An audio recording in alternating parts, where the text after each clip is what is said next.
Any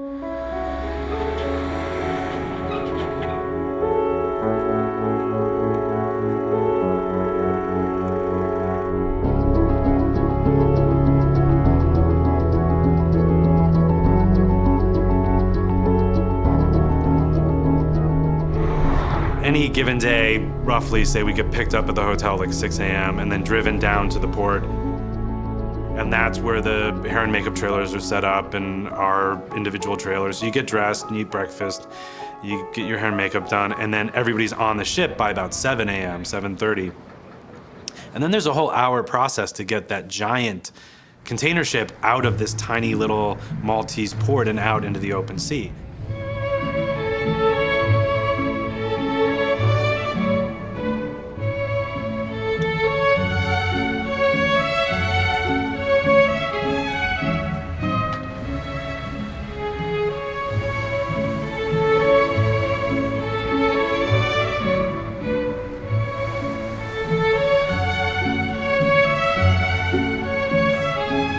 No, just leave it for the time being until we get off the past the entrance.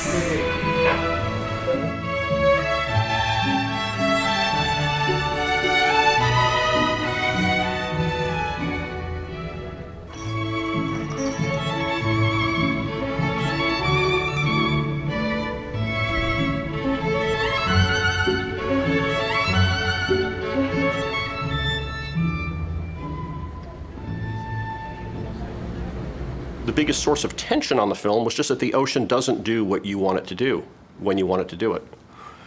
So that means we'd have to go out every day ready for anything because we just don't know. Interestingly, the Mediterranean was maybe a bit placid for our tastes. Then a little windstorm would come in and it was too rough. So Paul would be like, when's it gonna be right?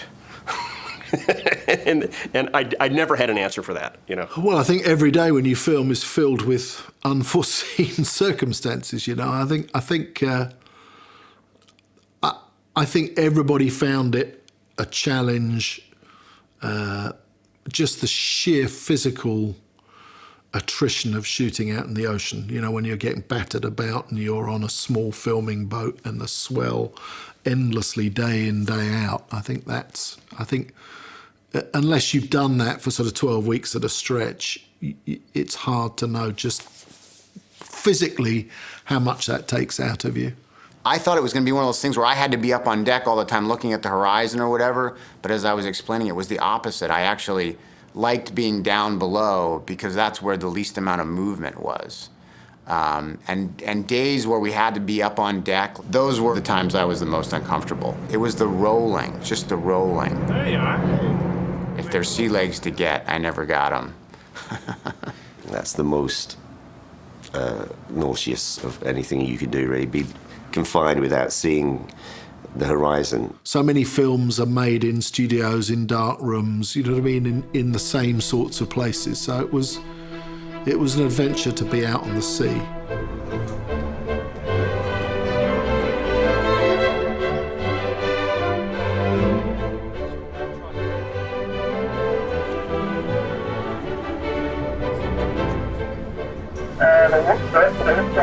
We're ready.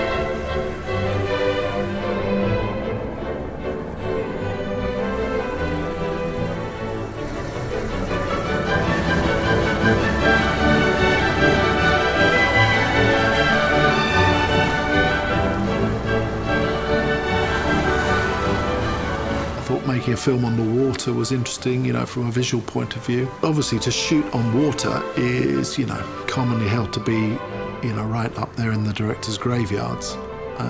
You know, because you're out in the middle of the ocean, it's very hard to supply the unit. There are a lot of, you know, safety issues. Yeah. No, I think that should do it. The three there should do it. Yeah. Just the three here. So this first piece, we're focused on the ship, which is where? Where's the ship to be? Yeah, it should be off to the left. So I'm looking that way. So the eye line to the Alabama He's above Barry's head between the two tubes. But what you get from it, and I think you get it in this film, is a sort of authenticity. You know, it is a film made on the ocean. It feels like it looks like it, because it was. It was good, that, because it was making it happen. No, all of a sudden... Am I using this? So you're focused and determined. We're riding along, Barry, okay? Then the radio starts. It'll be Tom's voice on the radio, okay? You start to slow down. You notice he slows. You go, what are you doing? Come on, it's this way, go! You take a look at him, you go, F it, and off you go. Peel off. I think what will happen is you'll get too far away to reset. Okay, well, we just discussed it. Can we make it clear? One question. I'm saying that in English or Somali? Somalian, all the way. Okay. All right, guys, ready? Yeah, we're not ready. We're not ready. No? We've got to get back in. Okay, we're ready. 1, 2.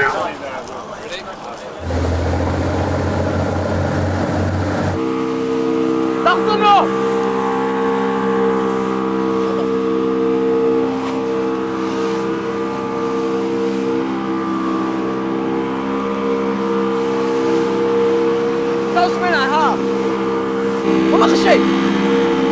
أبقى شيء هون الفيديو راديو موجة 4237, time 4237. So everybody we're going to line up alongside the media again. Everybody going. You may need to help in this cell. When you feel a wave, cell that it's a bit bigger, because we want to really feel like we're in shot. Okay? I got a 3. Okay. Wait. You change the number. Okay, 5. I'll go for 4. Okay. Are bull. 5. Wait, what? Oh! It's to do I love with them. I love them. They always make me look nice. Yeah, I'm sexy now. I can even advertise a goal gate. I miss it, okay. Jump on that, mate. Okay. 4. That's me, right? Yes. 4. You have to go. You don't want your legs, man. Yes. Man, you think you can find it? He wants to marry us. That makes what? 6 3 of you wives? at once. We're Somali. We can have 4. So wives. 3 of you, I'm looking only one. I'm not cleaning and cooking, that's for sure, for you. I wanted to cast real Somalis. That was important to me, because I felt that it's a part of the world that's got a story to tell, and its people have a story to tell. And I wanted young men who understood that part of the world to tell it. I have just a very tiny memory of Somalia. I remember the war, because the war happened in Mogadishu and I was there, So I remember the war, my mom getting us out. We took a ship to Yemen. Well, my dad was a teacher. There I went to school and we lived there until we won the lottery, the visa lottery to come to America when I was 14. Yep.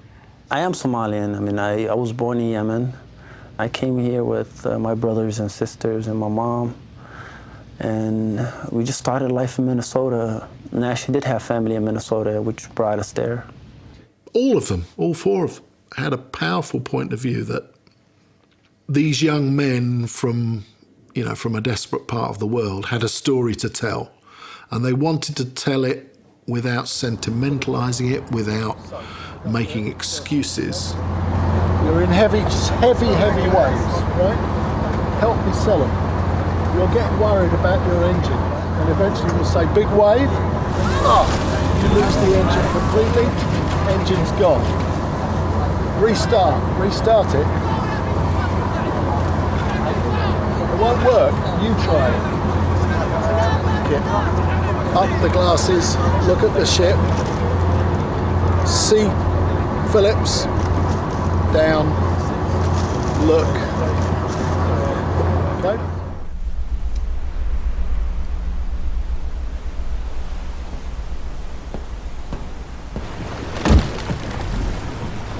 We will give you a cue, Tom and I, for the big wave.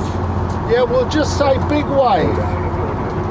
1, 2, 3. And on 3, that's when you're going to fall down, and you're going to lose the engine. When will ya?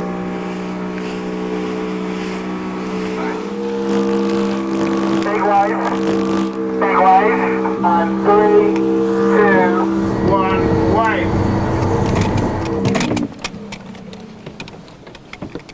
داروا يا بالقدار.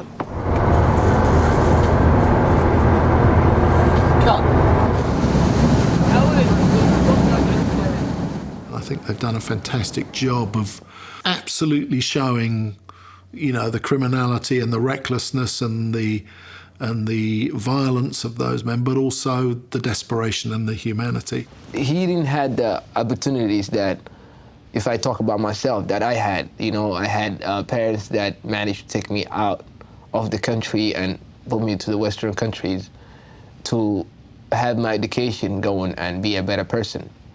He didn't have that, but he was stuck in that war-torn country, and he didn't had no school or job. But now he trying to become somebody, and he had to basically show these people that he can do it. You know, he was looking for this chance for quite some time, apparently, and he finally got it. Now he has to prove these people that he is the man for the job, and you know, he can do it. That struggle as the situation escalates is really what this film's about.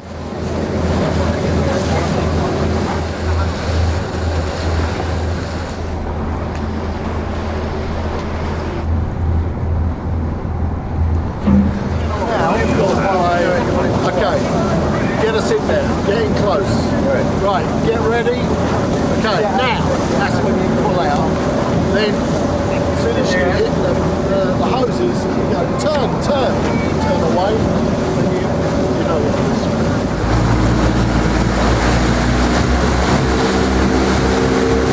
When you saw those guys coming in on their skiff, it was one of the most dramatic times I've ever been, of any work I've ever done, in terms of what we were shooting, the reality of it sort of really being what was happening. Do you want me to shout flare?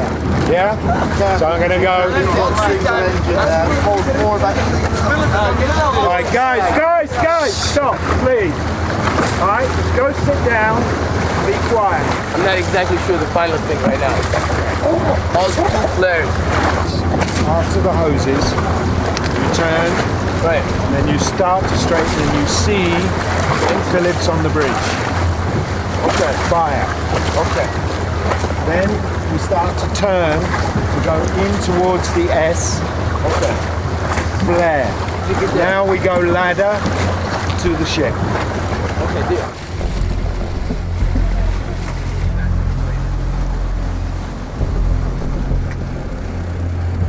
Alright, this rig is just coming alongside.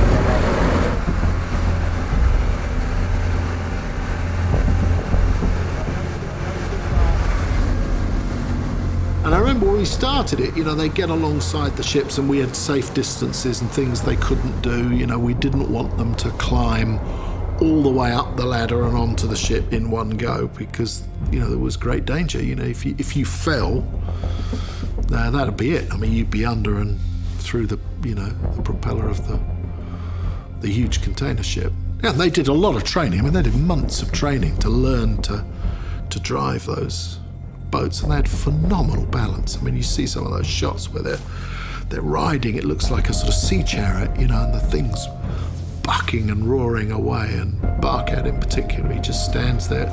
He's not strapped in, by the way, he's just standing there with absolutely perfect balance. It was incredible to watch. Tell him to untie the ladder. Tell him to untie the ladder.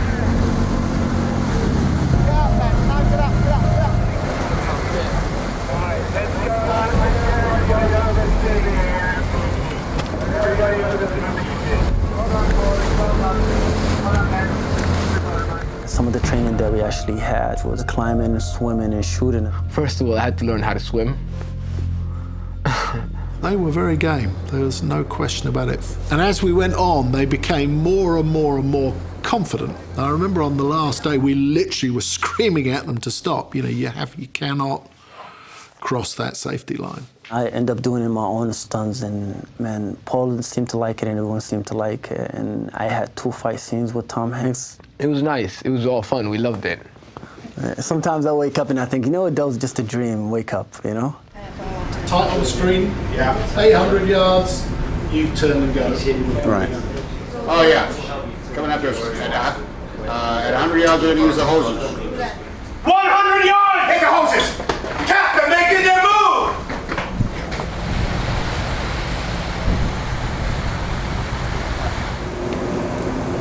Right, they're coming up fast, Chief. We're gonna need the hoses. How's the pressure? Count it down. They're at 800 yards. Get ready for some hard turns. 700 yards. 600 yards. 400. That's gunfire. God. Jeez, they look pretty terrifying out there, don't they? We're pretty much picking up from them seeing Phillips and Moosey pointing it out and gunfire, gunfire. Shots fired! Shot fired! In my book I write about that, I would ask him in the lifeboat, where did you get that ladder? It was another of the ironies. Had it been longer, the seas would have washed it away. Had it been shorter, it wouldn't have been able to fit.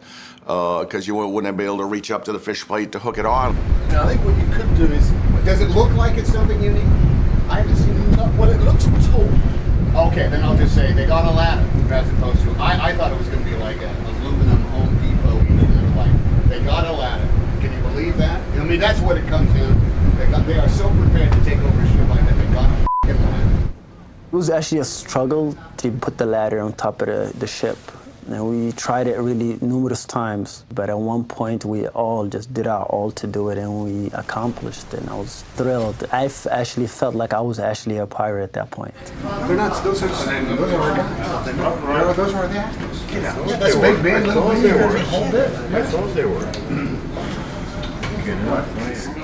You know, I kept them apart when we shot the film. They actually never met each other, never saw each other, never laid eyes on each other until the moment when those 4 guys came through the door on the bridge. You know? Action!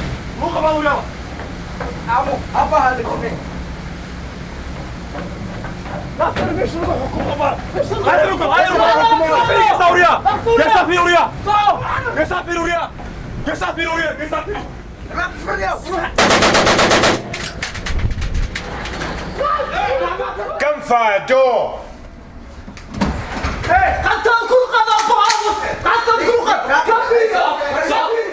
It was hairy, you know. We knew it was fake and all that kind of stuff, but still, the environmental atmosphere that Paul created was worth its weight in gold. We're into it because this is a freaky situation with 4 guys with AK-47s taking over our ship, raiding the bridge for the first time. We haven't really met them. The visceral aspect of that first thing, when you remember what it's like when the hair stumps up on the back of your head because guys are coming in and truly assaulting you. The set was crackling with anticipation, you know, in a good way. Then there was a moment where Barker came face to face with Tom, and he looks at him and he says, "Look at me." Look at me. Sure. Look at me. Sure. I'm the captain now. And I remember you could feel it. I could see it in Tom's eyes go, wow. I improvised that. We just had to make it our own. But we still stayed on the script. It was a big call because you're asking a young man who's not acted professionally to go head-to-head with a 2-time Academy Award winner. It was going to be one of those moments where you were going to find out whether the film could work, you know? So obviously I was quite keyed up, I think, to be honest to say. And this is my favorite scene of the movie. I really love that scene, you know. It's the same scene that we did all the auditioning. It felt like a very powerful, real moment, but also a moment when you knew Barcap was going to be able to do it. It was just a very, very exciting moment. They come in, they do the thing, they hold something, and it's all moving really fast, and all of a sudden you just hear... God. And right after it, you hear, hey! Tom Hanks is out there glad handing the parts like, welcome to the neighborhood, guys. Welcome. Welcome to the movie, guys. Welcome to the movie. It's a pleasure to finally be working with you guys. Yeah, it's a pleasure. Finally a pleasure. Everybody's like looking around going, man, I thought we were gonna keep this tense, but I guess, okay, we're making a movie, let's have fun. But after the scene finished, you know, that's when I told Tom, like, I can't believe I'm doing this with the Forrest Gump guy. They were very quick in getting up on the ship. Originally, it was just the two guys on the ship, and they were shooting up at me as I was shooting flares on them, even while they were on the ship. So they got very quick from the main deck and up to the bridge before we could back off and surrender the bridge. So they never broke in. They did just get to the bridge, fired 2 shots, leveled the AK-47, and the one guy walked in, and he basically said, very similar to what the movie said, relax, Captain, just business, no Al-Qaeda, just business, relax, Captain, just business. And that's pretty much what he said, and similar to the movie when they were actually high-fiving each other when they found out that we were an American ship. They were just high-fiving each other. They thought they were in for a big payday. So am I going to say American ship? No, you're going to say whose ship? What's the Right, ship? the ship from where It says from? American. You're going to tell them it's an American ship. Oh, okay. You see what I mean? So they know, and then they'll all react, and then you have a little conversation about it. Okay. So it's like fantastic. We can feel what you think about it being an American ship. Yes! It wasn't until I really started this story that I understood that so much of global trade actually goes down the shipping lanes. You know, they're like the sort of freeways of the world down which ceaselessly, 365 days a year, these ships, these huge container ships, go one after the other, sort of herds of them. And they're basically carrying the goods of the world. And that's what makes it interesting from my point of view, because of course, they go also past, you know, the badlands of the world, the forgotten places, the places that are excluded from, you know, from the global trading order. How are the boxes? Yeah, good. 166 tons of fresh water, 250 metric tons of heavy fuel bunkered. So here we are in Salalah. Travel down the coalition corridor to Djibouti. Then we exit the shipping lane south of Socotra. Then we're on our own along the coast through the Somali Basin, all the way down to Mombasa. In those areas, you get endemic piracy. You know, young men coming out in these tiny skiffs to attack these ships because they represent easy pickings. Every year, $1 trillion worth of goods is shipped through these waters off the coast of Somalia. That's a massive part of the global economy. And as long as Somalia is a failed state, that those $1 trillion worth of goods are going to be in some form of jeopardy. We deal with piracy in the Philippines, Sulu Sea, Vietnam, Malacca Straits historically is a piracy area. Sri Lanka, east-west coast of Africa, east-west coast South America, it's there. There's different modus operandi that the pirates use. Sometimes they're after the ship, sometimes the crew. And indeed today, Nigeria is worse than Somalia ever was, and people don't realize that. It's just something we deal with. It's organized crime, it's international organized crime is what it is. You know, and the people who are really benefiting from it are, you know, sitting in Mogadishu or Kenya or Nigeria or wherever, you know, the organizers of it as a business. There are 4 main pirate bosses in Somalia, and they have their crews and different operations going at all times. But these things cost money. It costs money for them to get weapons. It costs money to train these guys how to use the equipment, even though it's very rudimentary equipment. And these operations are all financed by mostly people of Somali descent, but they're all over the world. They're in London, they're in Canada. The FBI's followed this all over the planet.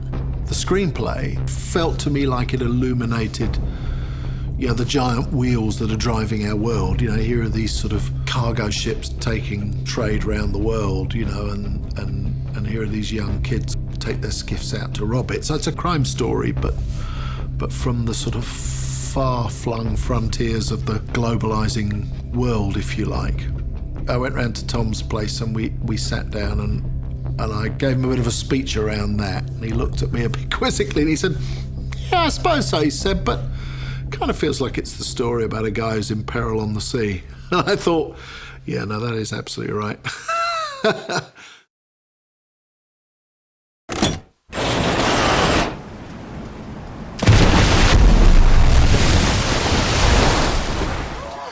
did I get a lifeboat? Well, actually, I started in the rescue boat, which actually wasn't covered in the movie because the sequence of it.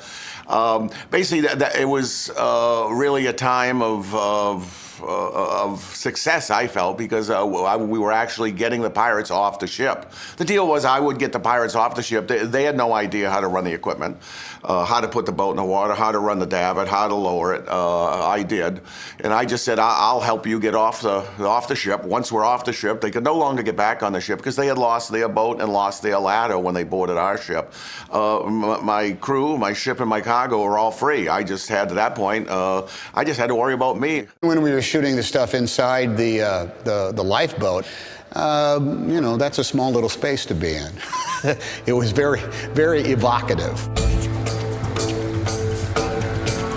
Tom Hanks, when he jumps out of the ship and tries to get away, we shot that in the tank in Malta. So we shot one day on land.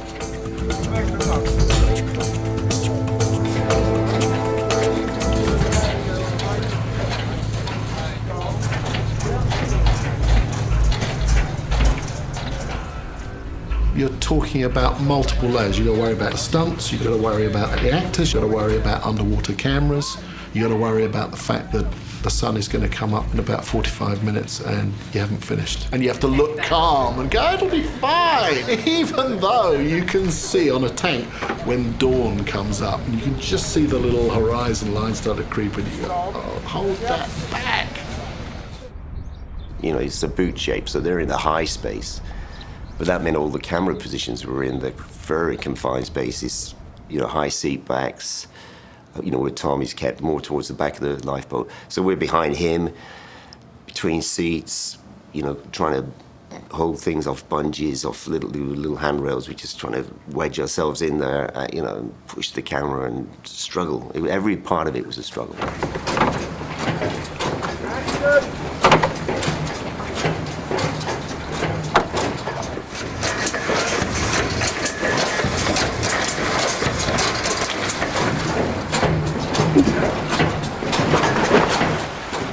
Tom did his own stunts, and seeing him doing it, and then at the same time firing gunshots at him, and it was really amazing experience. I had told Shane over the radio, you know, if you see a splash, that's me coming out the back door, come and get me. But they pretty much watched me. The normal routine was 2 guys on the aft door, aft hatch, 1 guy up forward by the forward hatch, and 1 up on the coxswain area, which was above everybody. The leader was usually there. And all of a sudden, during the night, 1 guy got up from the stern, and the pirate went up and he lied down. I was pretending I was asleep and just watching him. And he lied down, and pretty soon I could hear what was 2 guys snoring on the forward end of the boat. I'm watching the leader, and he's sort of nodding and dozing his head as if he's at a bad movie. And I'm thinking I can get by him, so I just concentrated on this 1 guy who still had an AK-47, and all of a sudden he got up and went out on the aft end of the lifeboat, and he actually put his gun down. I don't know any real refined way to say it. He's one of these guys who uses 2 hands when he goes, so he's peeing, and I'm never going to get a better chance than this. So I sort of moved my feet to make sure I wouldn't fall down. You know, my legs weren't asleep, and I just got up, took 2 strides out, got out the hatch, pushed him, had to push him twice, and he went into the water screaming. There was a second there where I could have grabbed the gun, and maybe the story would have been different, but at that time I didn't know how to use an AK-47. The first sensation I had once I dove in was, oh, this is so cool, because the pirates were jumping in to go to the bathroom and to just jump in the water and get cool. It was so hot, and they wouldn't allow me to do it. So, and I said, oh, I got to get out of here. And the third thing was I lost my glasses. And then I just swam underwater as far as I could go 1 breath, came up, took another breath, swam underwater as far as I could go a 2nd breath, and then turned around, looked at the boat. Unfortunately, during that time, it was a full moon, and the clouds just parted, and it was almost as bright as day. I mean, when I was underwater, it was almost like a swimming pool with a green tint to it, and you could see 3 or 4 feet down, and they were able to see me by the light of the full moon, and they started coming after me. Oh, there were reprisals, yes. They were very upset that I didn't follow proper etiquette for a hostage, I guess. They beat me, they hit me with the butts of their rifles and their AK-47, slap, punched me in the head. They're yelling and cursing and screaming. The leader was very upset. He was screaming at them, they were screaming at me. They tied me up so tight, even today I have some scars and numbness today. And that started a different atmosphere in the boat.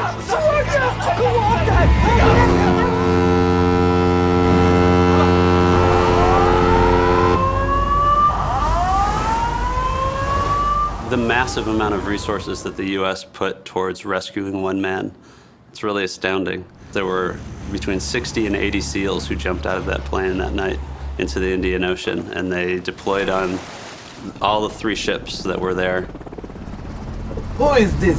I'm the negotiator. I'm the one that's authorized to negotiate with you. There was a whole operation behind the scenes in Somalia using some covert sources to find out the names of the individual pirates. Now, you are Abdulwali Musi, right? From Jeroboam and the Puntland? From the clans of the Hawaye and the Darood. Your friends are Adam Bilal, Malid Elmi, and Noor Naji. You are Musi. You're in command. Is that correct? That was an absolutely critical moment because they suddenly were made. You know, these are guys who were giving bullshit names. They were, you know, didn't make it clear who they were. They were just in charge. And all of a sudden, their names are broadcast over the water. And that was a huge oh shit moment for them. And I think it was critical in getting Musée, the lead pirate, to get off the lifeboat, which was the beginning of the end for their whole operation. The most interesting thing that came out of understanding that side of the story was the pressure that the Navy captain, Commander Castellano, was under. He had to keep the situation cool and keep the pirates from shooting Captain Phillips, but at the same time he had to prevent them from getting to Somalia, and the only thing he had to prevent them from getting to Somalia was his massive warship. He could have blown it out of the water at any time. When you juxtapose that lifeboat and that Burke-class destroyer, you're like, this is just ridiculous. We want to resolve this thing peacefully. So let's find a way out of this together before someone gets hurt. He made 30-foot waves to push them back. They launched a helicopter to blow the lifeboat back with the rotor wash. All of those things agitate the pirates. And then he had to send his people with food and water and talk and try to calm them down. So he was really given an impossible task and managed it phenomenally. So ultimately, it's going to be out of his hands, because if by X time it's not done, the SEALs are coming in. These guys had been doing this night after night in Afghanistan and Iraq for years. So they really kind of had it down, and it's a very dramatic thing for us, and for the SEAL Team 6, it was a fairly easy operation in a sense. Alpha Team Green, 1 green, 2 red. Give me a distance. 220, still 129 out. As some of them said to me, it wasn't, you know, what part of the body you want us to hit, it's where on the head do you want us to hit. Sir, the pirates have just issued a threat. What's the translation? If he moves again, shoot him.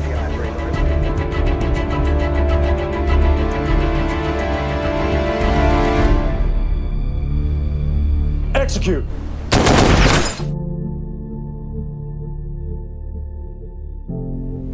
Careful, sir.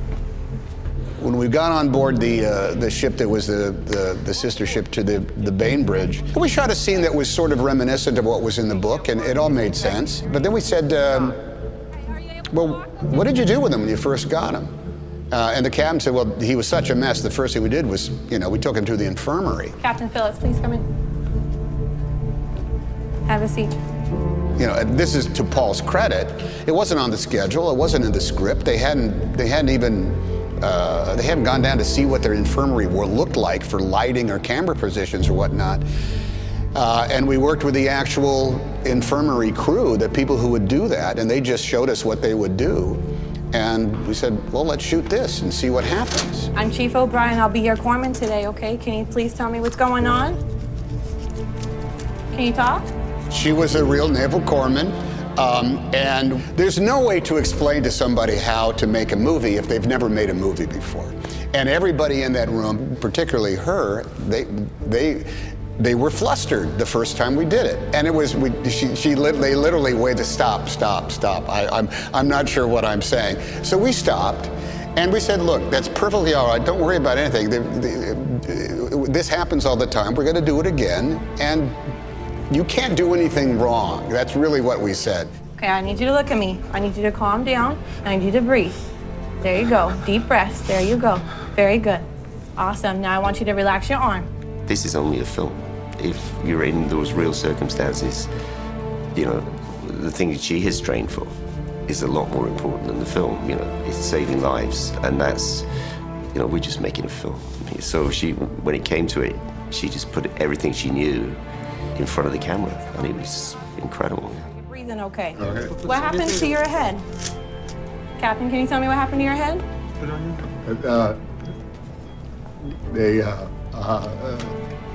There is. It's okay. Take your time. Take your time. There's a 2-centimeter laceration on the left eyebrow.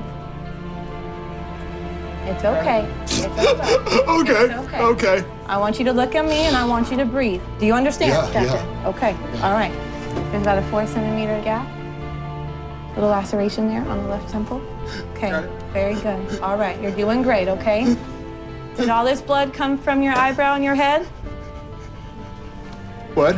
Did all the blood come from your eyebrow right here and on your head? Well, Or not all of this? No, not all of it. Okay. That's not mine. Okay. All right. All right. Look at me. Okay. We're gonna lay you down. Okay. Yeah. All right. Yeah. You know, this movie begins with a woman, Kathleen Keener, who says, "Are we going to be okay?" It's going to be okay, right? Oh yeah. And it ends with a woman, that Corman, saying, "It's all right. You're okay. You're going to be okay," which is this accidental, profound, you know, journey from one thing to the other. Captain, you're safe now. Okay. Thank you. You're welcome. You're okay. Thank you. You're welcome. The emotion in the film, I think, you know, again, you hope that it's there, but until you actually see it put together and its effect on an audience, you don't know. So that was a, you know, surprise in a good way.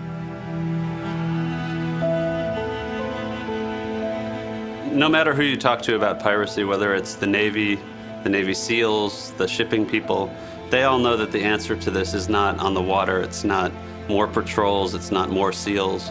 It's the conditions on the ground in Somalia have to change for this to end. Although this is a very exciting film and it, you know, you've got to, if you make any film, make it worthwhile the audience paying to come and see it. There's always a bit of you that remembers that it's the real world and, you know, other people were not so lucky. And that was something that Richard Phillips, I remember him saying to me the first time I met him, you know, there are people out there who didn't get back. And, you know, you always have to bear that in mind.